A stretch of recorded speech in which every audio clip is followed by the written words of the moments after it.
السلام علیکم ورحمۃ اللہ وبرکاتہ۔ آج میں آپ کو سورۃ الانشقاق کی ٹرانسلیشن سناؤں گی انشاءاللہ۔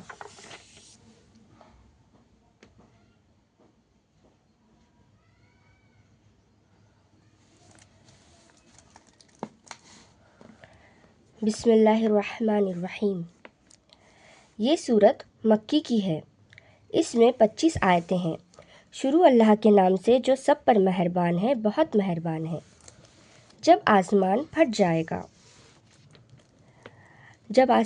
پھٹ پڑے گا اور وہ اپنے پروردگار کے حکم سن کر مان لے گا اور اس پر لازم ہے کہ یہی کرے گا، اور جب زمین کو کھینچ دیا جائے گا اور اس کے اندر جو کچھ ہے وہ اسے باہر پھینک دے گی اور خالی ہو جائے گی، اور وہ اپنے پروردگار کا حکم سن کر مان لے گی اور اس پر لازم ہے کہ یہی کرے، اس وقت انسان کو اپنا انجام معلوم ہو جائے گا۔ اے انسان، تو اپنے پروردگار کے پاس پہنچنے تک مسلسل کسی محنت میں لگا رہے گا یہاں تک کہ اس سے جا ملے گا۔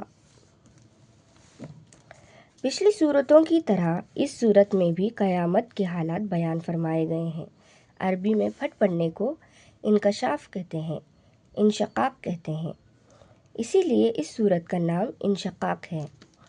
روایت سے اس کی تفصیل یہ معلوم ہوتی ہے کہ قیامت میں زمین کو ربر کی طرح کھینچ کر موجودہ سائز سے بڑا کر دیا جائے گا تاکہ اس میں تمام اگلے پچھلے لوگ سما سکیں۔ اس سے مراد مردے ہیں جو قبروں میں مدفون ہیں کہ ان کو قبروں سے باہر نکال دیا جائے گا، البتہ آیت کے الفاظ عام ہیں، اس لیے یہ مطلب بھی ممکن ہے کہ زمین کے اندر جو اور چیزیں مثلاً معدنیات وغیرہ ہیں، انہیں بھی باہر نکال دیا جائے گا۔ انسان کی پوری زندگی کسی نہ کسی کوشش میں خرچ ہوتی ہے۔ جو نیک لوگ ہیں وہ اللہ تعالیٰ کے احکام کی تعمیل میں محنت کرتے ہیں۔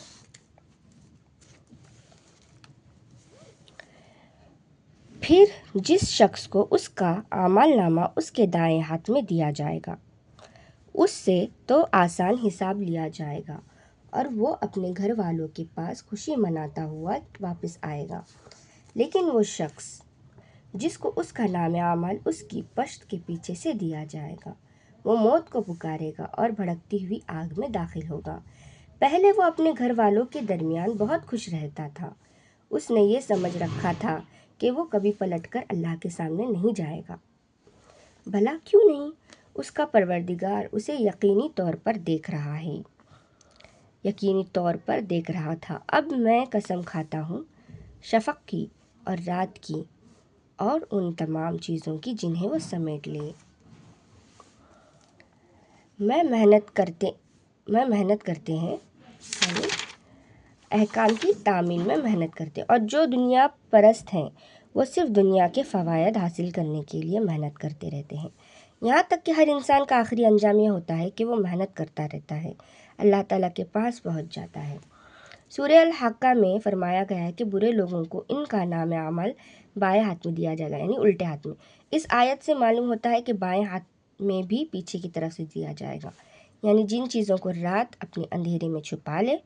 یہاں شفق، رات اور چاند کی قسم کھائی گئی ہے۔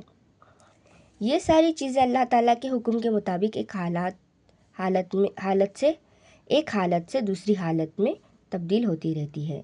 ان کی قسم کھا کر یہ فرمایا گیا ہے کہ انسان بھی ایک منزل سے دوسری منزل تک سفر کرتا رہے گا یہاں تک کہ اللہ تعالیٰ سے جا ملے گا۔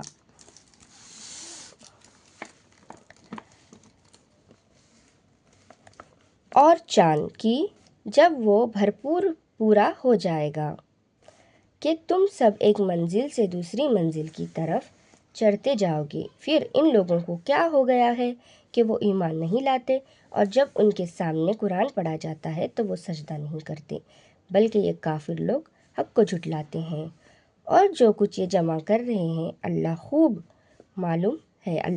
خوب معلوم ہے۔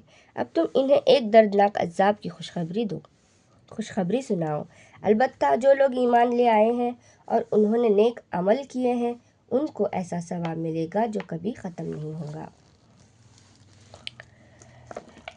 انسان اپنی زندگی میں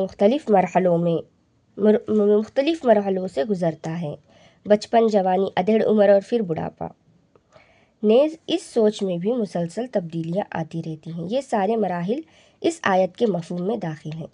یہ سجدے کی آیت ہے، یعنی اس آیت کو جب عربی میں تلاوت کیا جائے گا تو پڑھنے اور سننے والے پر سجدہ تلاوت واجب ہو جاتا ہے۔